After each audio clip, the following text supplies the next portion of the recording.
नमस्कार, day night news में आपका स्वागत है। अपने लिए तो सब जीते हैं, लेकिन दूसरों के लिए जो जिए वही महान होता है। दुनिया में एक बड़ा तबका बुनियादी सुविधाओं से भी महरूम है। खाने के लिए पर्याप्त भोजन नहीं है, शिक्षा स्वास्थ्य जैसी सुविधाएं नहीं हैं, तो इनकी मदद सही तरीके से आखिर कैसे की जा सकती है। हम कहते नहीं थकते कि भारत युवाओं का देश है। जल्दी ही ऐसा वक्त आएगा जब दुनिया में सबसे बड़ी युवा आबादी भारत में होगी। लेकिन सवाल है कि भारत कैसे युवाओं का देश है, खुशहाल और उत्साही युवाओं का या कमजोर, बीमार और हताश युवाओं का। जो बच्चे कल युवा बनेंगे उनकी हालत आज बेहद खराब है। एक गैर सरकारी संगठन की रिपोर्ट के मुताबिक देश का हर दूसरा बच्चा कुपोषण का शिकार है। उनका सेक्स रेशियो भी बेहद चिंताजनक है। हर साल 3 लाख बच्चे जन्म के 24 घंटे के भीतर ही दम तोड़ देते हैं। सबसे ज्यादा आफत तो बच्चियों पर है, उन्हें गर्भ में ही मारा जा रहा है। 53% बच्चे किसी न किसी रूप में यौन शोषण का शिकार होते हैं। देश के एक छोटे से वर्ग के बच्चों को स्वास्थ्य से लेकर शिक्षा तक उपलब्ध है, लेकिन बड़ा तबका गरीबी के कारण अपने बच्चों को बुनियादी भोजन भी उपलब्ध नहीं करा पाता। जहां तक शिक्षा का प्रश्न है, तो कहने के लिए शिक्षा का अधिकार कानून लागू है, जिसके तहत हर बच्चे को शिक्षा उपलब्ध कराना राज्य की जवाबदेही है। लेकिन आज भी कई स्कूल बस कागजों पर ही हैं। कई जगहों पर स्कूल हैं तो सड़कें नहीं हैं कि शिक्षक और छात्र वहां तक पहुंच सके। कहीं शिक्षक हैं तो बच्चे नहीं हैं। ऐसे हालात में गरीब तबका अपने बच्चों को स्कूल नहीं भेज पाता। भेजता भी है तो चौथी पांचवी के बाद बच्चे स्कूल छोड़ देते हैं। हमारे देश में ड्रॉप आउट रेट 40% तक पहुंच गया है। यानी समस्याएं कई हैं, समाधान हैं, योजनाएं हैं, लेकिन उनकी जमीनी हकीकत क्या है। अंतर्राष्ट्रीय समाज सेवा दिवस के मौके पर हम यही चर्चा करेंगे कि आखिर किस तरह से ज़रूरतमंदों तक मदद सही तरीके से पहुंचाई जा सकती है। हमारे साथ स्टूडियो में मौजूद है चंडीगढ़ प्रशासन में सोशल डेवलपमेंट ऑफिसर विवेक त्रिवेदी जी, इग्नू के deputy regional director doctor Joginder Kumar हमारे साथ हैं, गैर सरकारी संगठन सिटीजन वॉइस के संचालक हेमंत गोस्वामी हमारे साथ ही centre for social work Punjab university में senior assistant professor doctor Monika Singh भी हमारे साथ है। विवेक जी, समाज सेवा की बात की जाती है, लोग जुड़ना भी चाहते हैं, लेकिन क्या हम ये जान सकते हैं कि किस तरीके से मदद ज़रूरतमंदों तक पहुंचाई जा सकती है? समाज सेवा एक नया टर्म या नया एरिया नहीं है आज के परिप्रेक्ष्य में। ये काफ़ी अरसों से एंड काफ़ी शताब्दियों से चला आ रहा है। आज के परिप्रेक्ष्य में जो भी समस्याएं, जैसा कि आपकी क्लिप में आया हुआ है, पॉवर्टी, गरीबी, हेल्थ की, बच्चों की समस्याएं जो हैं, इन सब समस्याओं को समझने के लिए आपको उसी तरह की मैनेजर्स की ज़रूरत है। जिस तरह के प्रोग्राम्स गवर्नमेंट आज रन कर रही है, उन प्रोग्राम्स को हैंडल करना, उनका मैनेजमेंट, उनका संचालन करना एक कुशल समाज कार्य या कुशल सोशल वर्कर चाहिए with a bent of mind, with ethics. यानी कि सिर्फ योजनाएं ज़रूरी नहीं है, वो योजनाएं जिन लोगों के थ्रू पहुंच रही हैं लोगों तक, उन्हें भी एक सही प्रशिक्षण की ज़रूरत है। उन्हें सही प्रशिक्षण एंड सही योग्यता की ज़रूरत है। एंड इसी कारणों को देखते हुए, एंड जैसे कि योजनाएं सही तरह से ज़मीनी स्तर पर नहीं पहुंच रही, उन कारणों को देखते हुए आपको कुशल प्रशासक भी चाहिए, जिनका कि सोशल वर्क में एक सामाजिक सामंजस्य हो, जो एक सामाजिक सामंजस्य को सोसाइटी में बिठा सकें, वैसा ही सोच सकें और उनको उन योजनाओं को जिस तरह से सोची गई हैं क्रियान्वयन भी करें उनका ज़मीनी स्तर। हेमंत, आप खुद एक गैर सरकारी संगठन चला रहे हैं, लंबे समय से समाज सेवा से जुड़े हैं। आपको लगता है कि इस वक्त योजनाएं हैं, सरकार फंड्स भी दे रही है, तमाम योजनाएं चला रही है, लेकिन वो ज़रूरतमंदों तक सही तरीके से नहीं पहुंच रही, फंड्स को लेकर भी आरोप लगते रहते हैं? ये देखिए, जहाँ तक गवर्नमेंट की बात है, जितनी पॉलिसीज़ की और जितने भी डेवलपमेंट प्रोग्राम्स की बात है, वहाँ तो टोटल फेलियर है। इसमें कोई डाउट ही नहीं है कि पोस्ट इंडिपेंडेंस टोटल फेलियर है। डिलीवरेबिलिटी जो है वो ऑलमोस्ट ज़ीरो है। हर स्कीम बनती है, कागज़ों में बनती है, कुछ बहुत सारी जो सेंटर में बनती है, मिनिस्ट्री में बनती हैं, और लास्ट माइल वाली प्रॉब्लम हमेशा रह जाती है। मतलब जो व्यक्ति जिसको बेनिफिट पहुँचना चाहिए उसको कैसे पहुँचे, वो वहाँ वो नहीं पहुँच पाता। तो अगर हेल्थ की स्कीम पहुंचती है तो डिस्पेंसरी तक पहुंचती है, और डिस्पेंसरी तक फंड आ भी जाता है, मतलब वहां तक आप बंटन भी कर देते हैं, उसके आगे उसको कैसे पहुंचाया जाए वो उसका कोई तरीका नहीं है। जहां तक बात है गैर सरकारी संस्थानों की, एनजीओज़ की या सिविल सोसाइटी ऑर्गेनाइजेशन जिसे हम कहते हैं, मुझे लगता है वहाँ पर भी एक अलग तरह की पॉलिटिक्स और अलग तरह का बिजनेस शुरू हो गया है, और एनजीओ सेक्टर भी एक तरह का बिजनेस बन गया है। तो एनजीओ, अगर आप ये सोचें कि गवर्नमेंट को रिप्लेस कर देगा, उनके डेवलपमेंट प्रोग्राम्स को रिप्लेस कर देगा, ऐसा बिल्कुल नहीं है। जहाँ पॉलिसी फेलियर होगा वहाँ एनजीओज़ बहुत बड़ा रोल नहीं निभा सकते। एक ऐसे इन्वायरमेंट में जहाँ पर ना तो सरकार चाहती है कि कोई और काम करे, और अगर कोई विदेश से कोई पैसे देता है तो उनके अपने एजेंडा होते हैं और वो ये चाहते हैं कि हमारे एजेंडा के हिसाब से काम चले। हाँ। और बल्कि हमारे देश की पॉलिसीज़ के साथ छेड़छाड़ करने की कोशिश की जाती है, दखलंदाजी की जाती है, और सब हर जो आदमी अपना पैसा दे रहा है बाहर से, विदेश से, उसका कोई ना कोई और एजेंडा, कोई ना कोई उसका एजेंडा रहता है, कोई ना कोई मकसद रहता है। तो इसलिए जो सिचुएशन है आज की डेट में कोई बहुत बढ़िया नहीं है। जो नए बच्चे जो सोशल वर्क कर रहे हैं या इस तरह के कोर्सेज और भी जो हैं वो अडॉप्ट कर रहे हैं या यूनिवर्सिटीज़ में जा रहे हैं, वो इसको समाज सेवा के लिए नहीं जा रहे हैं, वो एक कैरियर ऑप्शन की तरह, एक दूसरे एक अलग प्रोफेशन की तरह उसको देख रहे हैं। इसमें कोई बुराई है? बुराई इसमें, अब मैं इसको ये तो नहीं बोलूँगा कि इसमें बुराई है एक प्रोफेशन को चुनना, पर फिर इसको आप समाज ये मत बोलें कि हम सेवा करने जा रहे हैं, क्योंकि आप सेवा करने नहीं जा रहे हैं, आप तनख्वाह लेके एक अलग प्रोफेशनल ऑप्शन में जा रहे हैं जहां पर आपका मेन मकसद जो है पैसा कमाना है। अगर आप एनजीओ चला रहे हैं तो आपका मेन मकसद होता है कि उसमें से कैसे लेकिन अगर सरकार जो स्कीम्स चला रही, जो योजनाएं सरकार चला रही है, उसे अगर एक प्रोफेशनल तरीके से सही लोग चलाए तो ज़्यादा बेहतर नहीं होगा? चाहे इसको करियर में लेकर चलाए, ये तो सरकार की जिम्मेदारी बन गई ना वहाँ पर कि आप ऐसे लोगों को हायर करें, उसके बाद उन्हें ट्रेन करें और उसके बाद ताकि सही तरीके से वो योजनाएं आपसे फिर मेरा इस पे आपसे सवाल होगा, अपने सब मित्रों से भी सवाल होगा कि अगर ऐसा है तो क्या ये मैनेजमेंट की प्रॉब्लम नहीं है? इसमें कोई गैर सरकारी संस्थान नॉन प्रॉफिट हो या फॉर प्रॉफिट हो, how does it make a difference? हमें तो डिलीवरी करनी है ना, हमें तो last at the on the last delivery की बात हो रही है कि सही तरीके से डिलीवरी कैसे, तो चाहे उसमें कोई फॉर प्रॉफिट और नॉट फॉर प्रॉफिट हो, क्या फर्क पड़ेगा? मैं यहाँ पर एक करेक्शन भी करना चाहूँगा। समाज सेवा और समाज कार्य में मैं एक डिफरेंस मानता हूँ। समाज सेवा आप किसी को धार्मिक संस्थानों से भी जोड़ सकते हैं, धार्मिक संस्थान भी समाज सेवा काफ़ी अर्सों से कर रहे हैं। किसी को दान देना, किसी का आई कैंप करना, बहुत सारे धार्मिक संगठन ये काम कर रहे हैं। बट ये समाज कार्य है और समाज सेवा दो अलग अलग। I will differentiate it. So समाज कार्य में you need a professional approach also, you need to handle the situation. There are many times where, like religious organizations and the other organizations which came in picture and they try to handle the situation, the crisis. But there you need some professional approach, professional training, how to handle those situations.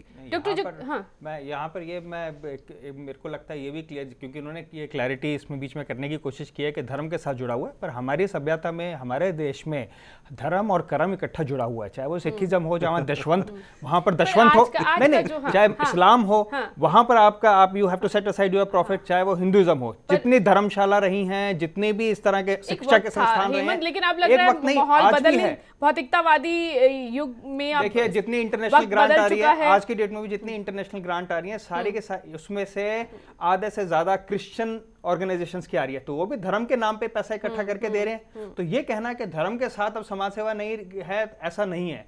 आज की date में भी जितना काम, जो actual काम हो रहा है वो धर्म के साथ जुड़ा हुआ है। धर्म और कर्म इनसेपरेबल है। लेकिन और बेहतर तरीके से हो सके तो इसमें क्या बुराई है?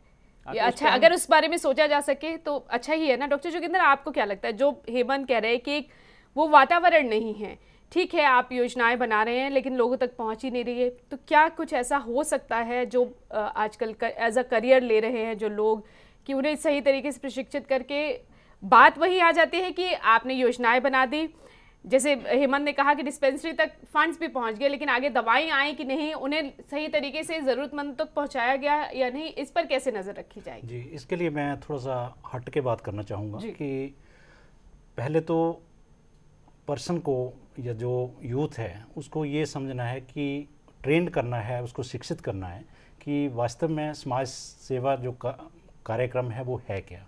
उसके लिए देखिए रेगुलर की साथ साथ हम डिस्टेंस मोड से भी स्टूडेंट्स को ट्रेन कर रहे हैं, एजुकेट कर रहे हैं। और Indira Gandhi national open university का आप सभी ने नाम सुना है, जहां से ये 2 वर्षीय मास्टर डिग्री प्रोग्राम जो सोशल वर्क में इग्नो ऑफर कर रही है, उसके साथ ही बैचलर डिग्री प्रोग्राम 3 वर्षीय प्रोग्राम जिसमें तीनों कंपोनेंट प्रैक्टिकल, थ्योरेटिकल और जो दूसरा अपना फील्ड वर्क का जो एनजीओ के साथ जुड़कर वो वास्तव में वहाँ जाकर ये सारी चीज़ें देखते हैं और अपना कार्यक्रम पूरा करते हैं। तो इस दिशा में ओपन डिस्टेंस लर्निंग के माध्यम से स्टूडेंट्स को एजुकेट किया जा रहा है और उसके बाद जब वो वास्तव रूप में ये सारी चीज़ें देख लेते हैं, प्रैक्टिकली देख लेते हैं, थ्योरेटिकली ये सारी चीज़ें देख लेते हैं, तभी वे कुछ आगे का निर्णय कर पाएंगे कि वास्तव में अभी तक जो लोग निकले हैं यहाँ से ये कोर्स करके, उन्होंने एक बेहतर डिलीवरी दी है? जी बिल्कुल, हमारे पास डाटा है, पहले से काम बेहतर हुआ है। जी, बहुत अच्छा काम कर रहे हैं और अच्छे एनजीओज के साथ जुड़कर वो, और कुछ लोगों ने अपने एनजीओज भी फॉर्म करने का वो अभियान चलाया था और कुछ सक्सेस हुए हैं उसमें। तो मैं समझता हूँ कि अगर हमारे पास ट्रेंड होगा, एजुकेट होगा यूथ, तो वास्तविक रूप में जो है वो समाज सेवा के क्षेत्र में वो अच्छा प्रदर्शन, अच्छा कार्य कर पाएगा। डॉक्टर मोनिका, आप पूरी चर्चा सुन रहे हैं, आपके विचार जानना चाहेंगे। मैं यही कहूँगी कि सबसे पहले मैं हेमंत जी की बात से सहमत हूँ कि जो नेशनल प्रोग्राम्स हैं और जो बाकी भी प्रोग्राम्स बनते हैं उसमें जिन लोगों के लिए बने होते हैं वो उन तक पहुँचते ही नहीं है। क्योंकि अगर हम एग्रीकल्चर की फील्ड का कोई प्रोग्राम देखेंगे तो जो डेली वेजर है वो आज की डेट में भी डेली वेजर ही है। जो स्कीम्स हैं, क्योंकि उसके पास उतने रिसोर्सेज ही नहीं होते कि वो उस स्कीम्स को या उन चीज़ों को वो कर सके, मतलब अप्लाई कर सके या उनका फ़ायदा उठा सके। और जो बात की गई है और जो सोशल वर्क और रिलीजन की बात की गई है, तो social work and religion, yes they are inseparable, but also जो मतलब विवेक जी ने बात की है कि रिलेटेड जो social service and social work है, they are two different aspects. Because social work एक ऐसा प्रोफेशन है जो उसके जो रिलेटेड कॉन्सेप्ट्स हैं, जैसे social injustice, social reform, social welfare, वो रिलेटेड फील्ड्स हैं जिससे वो इमर्ज हुआ। और ये जो एजुकेशन है, हम इसमें यही सिखाते हैं कि मैं इग्नू की क्लासेस भी 7 साल से ले रही हूँ पिछले, तो distance learning also and regular students को भी देखती हूँ। तो दोनों में यही है कि जो हम थ्योरी में पढ़ाते हैं उनको साथ साथ प्रैक्टिकल ट्रेनिंग देते हैं, और उनको हम गवर्नमेंट सेक्टर में और एनजीओज में प्लेस करके साथ साथ ट्रेन करते हैं। और क्योंकि ये एक प्रोफेशनल डिग्री है, इसमें प्रोफेशनल हम इसलिए कहते हैं क्योंकि इसमें जिस तरह से मेडिकल डिग्री है, इंजीनियरिंग डिग्री है, लॉ की डिग्री है, उसमें कोड ऑफ एथिक्स फॉलो होता है। सेम वे सोशल वर्क में भी कोड ऑफ एथिक्स फॉलो होता है, जो आप प्रैक्टिस प्रोफेशन कहते हैं। तो हम जो स्टूडेंट्स को ट्रेन करते हैं, we also train them for opening their NGO. जैसे यादव जी ने कहा कि वो अपनी ओन एनजीओ भी खोल सकते हैं। तो जो स्टूडेंट्स पास आउट हुए हैं, I am not saying 100%, but at least 60 to 70, अब नियरली 80% कह सकते हो, चाहे वो डिस्टेंस लर्निंग से हैं, चाहे वो रेगुलर से हैं, उनको they have been well placed in the government sector as well as in the NGO sector. लेकिन वो जो लेकिन उनको जहां लगाया गया वहां से क्या नतीजे पहले से बेहतर आए हैं? पहले से बेहतर नतीजे जरूर आए हैं, क्योंकि एक प्रशिक्षित और जो प्रशिक्षित नहीं है वो क्या बेहतर तरीके से, जो प्रशिक्षित होता है वो बेहतर तरीके से काम कर पाता है?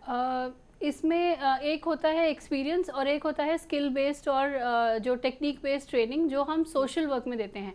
मैं ये कहूँगी कि जो इनको दोनों को अगर मिला के, अगर कोई किसी ने एनजीओ खोली हुई है तो वो अगर सोशल वर्कर को एम्प्लॉय करेगा तो वो उसको साथ में एक एडेड एडवांटेज होगी, क्योंकि उसमें जो हम सोशल वर्क में नीड बेस्ड अप्रोच बताते हैं कि जहाँ पे जिस चीज़ की ज़रूरत है उस तरह से skill development, skills, techniques, principle पे बेस करके। इसकी कितनी ज़रूरत है मैं हेमंत से पूछूंगी। हेमंत, जिस तरह से डॉक्टर मोनिका कह रही है, क्या आपको लगता है, आप खुद एक गैर सरकारी संगठन चला रहे हैं, आपको लगता है कि प्रशिक्षित लोग अगर किसी भी एनजीओ को चलाते हैं या किसी वेलफेयर स्कीम्स को लोगों तक पहुंचाने की कोशिश करते हैं, वो ज़्यादा बेहतर तरीके से डिलीवर कर सकते हैं? मुझे ऐसा बिल्कुल भी नहीं लगता, क्योंकि मैंने जितने भी लोगों को देखा है जो बहुत बढ़िया काम करते हैं, वो सब वो लोग होते हैं जो अपने दिल से काम करते हैं। और जहाँ तक बात रही है मैनेजमेंट के फंडामेंटल्स की, तो मुझे लगता है इससे बेहतर तो मैनेजमेंट की शिक्षा करना ज़्यादा बेहतर होता है। सिर्फ इसमें आप इशूज़ आपको ज़रूर बताए जाते हैं कि ये इशू है हमारे यहाँ पर, लेकिन उनको हैंडल किस तरह से करेंगे ये भी तो बताया जाता है। अब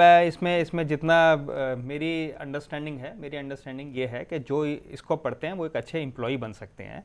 वो एक जिसे कहें आप प्रोफेशनल, या आप उसे बोलें कि किसी एनजीओ के पास नौकरी कर सकते हैं, किसी और प्रोग्राम में नौकरी कर सकते हैं, तो नौकरी ज़रूर कर सकते हैं।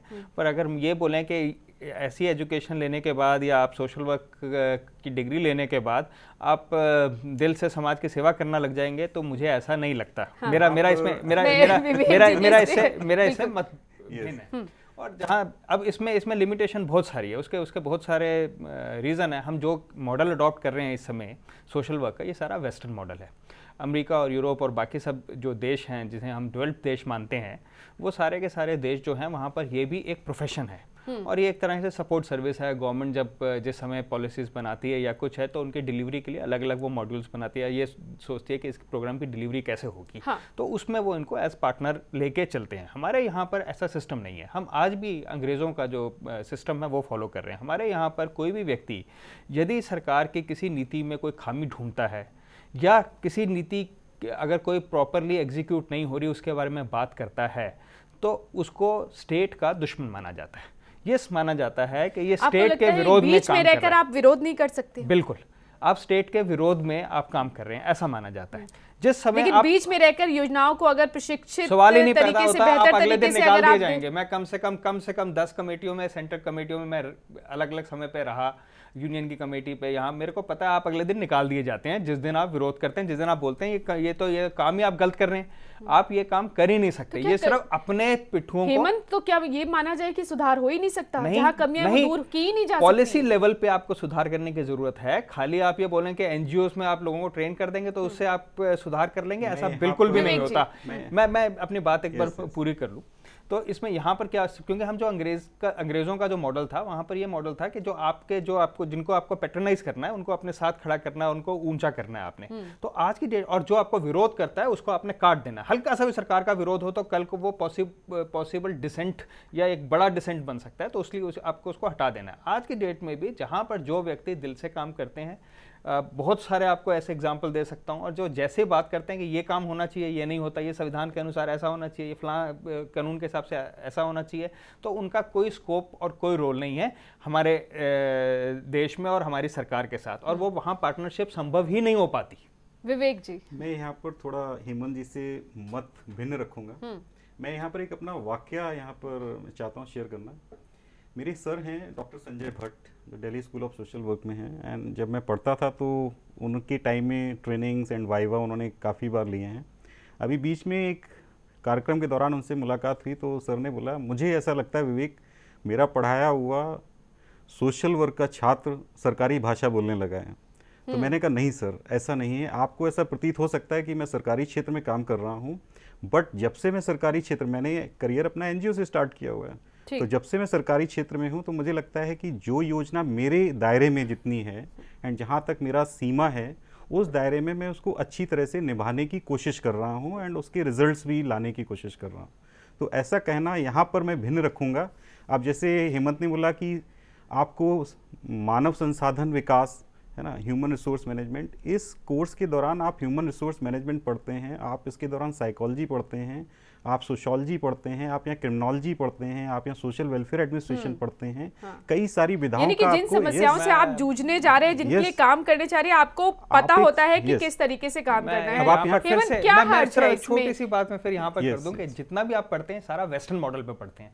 आप अपने देश के हिसाब से नहीं पढ़ते, अपनी समस्याओं के हिसाब से नहीं पढ़ते। आप ये सारे का सारा वेस्टर्न मॉडल उठा के लेके नहीं, आप सारा वेस्टर्न मॉडल उठा के लेके आते हैं। हमारी जो समाज की सच्चाइयां हैं, हमारी जो रियलिटीज हैं वो अलग हैं। जैसे इन्होंने बोला हमारे यहाँ धर्म और कर्म और ये सब चीजें जो हमारे जो एक्चुअली हम यहाँ पढ़े, हमें पता है यहाँ की इस तरह की समस्या है। नहीं, बिल्कुल सही बोल रहे हैं आप कि हमें पता है यहाँ समस्या क्या है, पर जो किताब में पढ़ाया जाता है वो नहीं पढ़ाया जाता। और किताब में ये भी नहीं पढ़ाया जाता, किताब में जो अब धर्म को निकाल के या जहाँ पर जिस क्षेत्र में जो हजारों साल से हमारा चलता है, आपने उसको तो टोटली निकाल दिया। आपने उसको टोटल निकाल के आपने एक नया मॉडल खड़ा करने की कोशिश कर दी है कि समाज सेवा इस तरह से होगी। ऐसा तो कोई संभव नहीं। जी, मैं आ रही हूँ मैम आपके पास। इसमें ऐसा है कि जो प्रैक्टिकल कंपोनेंट इसमें कंपलसरी रखा गया है। मैं अपने जो 3 प्रोग्राम यूनिवर्सिटी ऑफर कर रही है उसकी बात करना चाहूँगा। तो उसमें प्रैक्टिकल ट्रेनिंग के दौरान जो है वो उन एनजीओज़ के साथ उन स्टूडेंट्स को जोड़ा जाता है और उनकी एनजीओज़ की गतिविधियों का जो है वो सारी चीज़ों की वो ट्रेनिंग दी जाती है।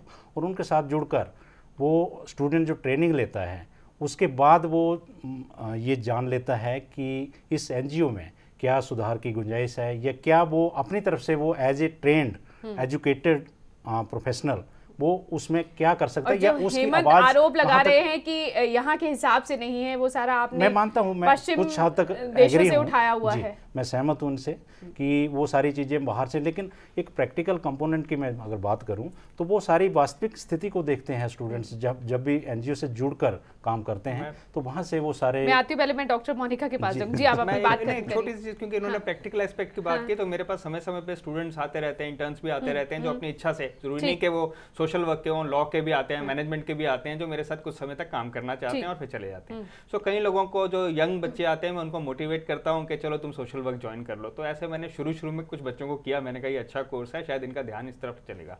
और उनमें से कुछ बच्चों को, जो जोगिंदर जी बोल रहे हैं, इनके कोर्स की तरफ भी बोला, 12th के बाद वो आए, तो मैंने उनको बोला तुम BSW ज्वाइन कर लो। और उन्होंने एक इत्तेफाक से, एक मेरा ऐसे स्टूडेंट था जो हमारे जानकार थे काफ़ी साल, तो मैंने उनको बोला कि आप इग्नू का ये कोर्स ज्वाइन कर लें। उन्होंने ज्वाइन कर लिया, 3 साल का वो BSW के उनके थ्योरी के पेपर क्लियर हो गए। तो जो इनके प्रैक्टिकल का जो बोल रहे हैं, प्रैक्टिकल वर्क का साथ में काम करते रहे, तो उन्होंने कहा प्रैक्टिकल बुक भी ये भरनी है, मैं क्या करूं? मैंने कहा भाई जो तुमने जैसे काम किया है और वो लिखो।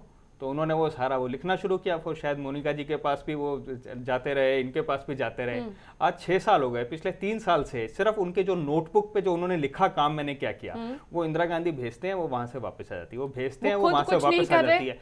उन्होंने सब जगह जाने का, मैं आपको बता रहा हूं कि वो कितना थ्योरेटिकल है जो प्रैक्टिकल ये बोल रहे हैं, जो एक्चुअल प्रैक्टिकल काम किया, ये कमी है, ये कमी उठाई जा रही है हेमंत की तरफ से। डॉक्टर जोगिंदर, इस पर कुछ किया जा सकता है सुधार के लिए? इसमें तो कुछ किया जा सकता है। डॉक्टर जी बताइए। हाँ जी, जो हेमंत जी ने कहा कि प्रैक्टिकल, हम सबसे पहले ये कहेंगे कि हम जो प्रैक्टिकल ट्रेनिंग के लिए अटैच करते हैं वो नीड बेस्ड अप्रोच के उस पर करते हैं। तभी हम जो वेस्टर्न एजुकेशन की, yes we give them an education related to the western concept की वहाँ क्या है, लेकिन हम आज के उससे कि कौन से हॉस्पिटल, इंडिया के हॉस्पिटल्स है जैसे और डिफरेंट एरियाज के हॉस्पिटल्स हैं, वहाँ पे उनको करते हैं। जो मास्टर्स डिग्री की, जो आपने कहा कि 6 साल से बैचलर्स डिग्री की बात कर रहा हूँ, डिग्री की बात कर रहे हैं, और 3 साल तक वो सिर्फ ये चक्कर काटते रहे, क्योंकि जो उन्होंने एक्चुअल काम किया, जब वो लिखते हैं तो एक्चुअल काम लिखने पे जो इनके फॉर्मेट के हिसाब से वो वापस आ जाता है कि नहीं ऐसे मैं यहाँ पे ये बोलूंगी कि जो सवाल उठ रहे हैं, क्या उसको मास्टर्स डिग्री के प्रोग्राम को मैं देख रही थी, तो उससे पहले जो बैचलर्स डिग्री का प्रोग्राम था उसके उसमें ये था कंसेप्ट, क्योंकि बहुत सारे 3-4 स्टूडेंट्स ऐसे आए हैं जिनको पता ही नहीं था, वो थ्योरी के पेपर्स क्लियर करते थे लेकिन उनको ये पता ही नहीं था कि उन्होंने प्रैक्टिकल कैसे करना है, कौन सी एनजीओ में करना है, और जो डायरी में लिखा है वो उसको किस तरह से उसको फॉर्मुलेट करके प्रैक्टिकली डालना है। बिकॉज उस टाइम पे उनको मतलब ये उन्होंने या तो गाइडलाइंस कईयों ने नहीं पढ़ी, वो स्टूडेंट्स ने खुद माना है। वो मेरे आने से पहले की बात है, क्योंकि मैंने मास्टर्स लेवल का ज्वाइन किया था, उसके बाद पहले उनको कोई कंसेप्ट नहीं था कि प्रैक्टिकल हमें कैसे करना है। आपको लगता है जो सवाल हेमंत उठा रहे हैं, कुछ खामियों की बात कर रहे हैं, वो दूर हो सकती है और कुछ इसमें बेहतर और हो सकता है? ये पहले का था, अब ऐसा कुछ प्रॉब्लम नहीं है। समस्याएं आप भी शायद काफी साल पुरानी बात कर रहे हैं। उनकी डिग्री आज तक नहीं हुई और वो बल्कि मेरे को कोसते हैं आज। देखिए, समस्याएं यहाँ पर किसी एक जनरल पर्सपेक्ट में देखेंगे तो इस तरह की समस्याएं इसी पाठ्यक्रम में नहीं, ये ऐसी समस्याएं हर पाठ्यक्रम में 1-2 होती ही हैं, वो मिसअंडरस्टैंडिंग या क्लैरिफिकेशन की कमी की वजह से। मैं यहाँ पर हेमंत जी से यहाँ पर एग्री नहीं करूँगा कि इस तरह के पाठ्यक्रम की भारतीय परिप्रेक्ष्य में ज़रूरत नहीं है। हम जब सोशल वर्क की स्नातक के और स्नातकोत्तर के लेवल पे जब ये पढ़ाई करते हैं तो हमें साथ ही साथ इंडियनाइज जो वर्जन कहते हैं ना, जिसमें Gandhian philosophy of social work, Vinoba Bhave, doctor Nirmala देश पांडे, इनके भी चैप्टर्स पढ़ाए गए हैं। एंड हमारी जो अटैचमेंट है गांधी स्मृति दर्शन समिति में मेरी अटैचमेंट की गई। मैं राजघाट के ऊपर रह के जो उनका गेस्ट हाउस है, वहाँ हमने ट्रेनिंग गांधीयन सिस्टम्स पे की हुई है। अपने अनुभव बता रहे हैं आप, अपने अनुभव। तो किसी चीज को जनरलाइज नहीं। मैं जानना चाहूंगा कि जो ये सोशल वर्क के कोर्सेज हैं उसमें क्या हमारी सभ्यता और हमारे जो इतिहास है उसके साथ जुड़ी हुई चीजें भी पढ़ाई जाती हैं? क्या उसमें जब आप ऐतिहासिक historical perspective of social work in India जब पढ़ते हैं तो उसमें आपको शेरशाह सूरी पढ़ाया जाता है, आपको विनोबा भावे पढ़ाया जा रहा है, आपको गांधीयन फिलॉसफी पढ़ाई जा रही है, जो कि एक प्लेटफॉर्म निर्धारित करती है। तो मुझे जो लगा कि ऐसा नहीं है कि आप वेस्ट की चीज़ें, तो हम कई सब्जेक्ट्स में ह्यूमन रिसोर्स मैनेजमेंट में फॉलो कर रहे हैं, लॉ में फॉलो कर रहे हैं, तो ऐसा मुझे नहीं लगता है, है। मुझे लगता है कि बहुत कुछ अभी समय की हो रहा है yes. अच्छा, और बहुत कुछ करने को अभी is बाकी है। मैं सिर्फ इसलिए बोल रहा हूँ कि स्कोप ऑफ इम्प्रूवमेंट बहुत ज्यादा Yes. है। एक दूसरी चीज जो आपका जितना पाठ्यक्रम है सारा अपने हमारे भारतीय परिप्रेक्ष्य में हमारे भारतीय Yes, हमारे yes. ये हमारे कोशिश सभ्यता हो के हिसाब सकती से है होना इसको और चाहिए। बेहतर करने और के लिए। तीसरा, आप धर्म को नहीं निकाल सकते, धर्म जो है समाज सेवा का चलिए। हिस्सा रहेगा ही ये- रहेगा। सर मैं आपको भी एक चर्चा लाइन में में और लाइन में हमारे- और हमारे वक्त सब्जेक्ट खत्म हो रहा है में मैडम जी। Yes. मैं एक लाइन में ऐड करना चाह रहा हूँ, धर्म को हम इससे नहीं निकाल सकते और निकालना भी नहीं चाहिए। कई सारे क्षेत्रों में हम धर्म को एज अ टूल लेते हैं कि जब आप कम्युनिटी को इंक्लूड करते हैं, जैसे पोलियो के प्रोग्राम में कहते हैं कि मुस्लिम कम्युनिटी को हैंडल करने के लिए काफी मशक्कत रही है जब पोलियो का एरेडिकेशन हुआ। ये जमीनी हकीकत है। ठीक है, तो धर्म का सहयोग हमें चलिए, परस्पर चाहिए बेहतरी होगा। बेहतरी Yes. की गुंजाइश हर क्षेत्र में होती है। Yes, yes. शुक्रिया आप सभी का इस चर्चा में शामिल होने के लिए। आज की चर्चा में इतना ही, इजाजत दीजिए, नमस्कार। खबरों की दुनिया में आइए, हमारे साथ कहीं भी और कभी भी जुड़िए। हम मिलेंगे फेसबुक पर, हम दिखेंगे यूट्यूब पर, हमें फॉलो कीजिए ट्विटर पर। खबरों के साथ बने रहिए रात दिन।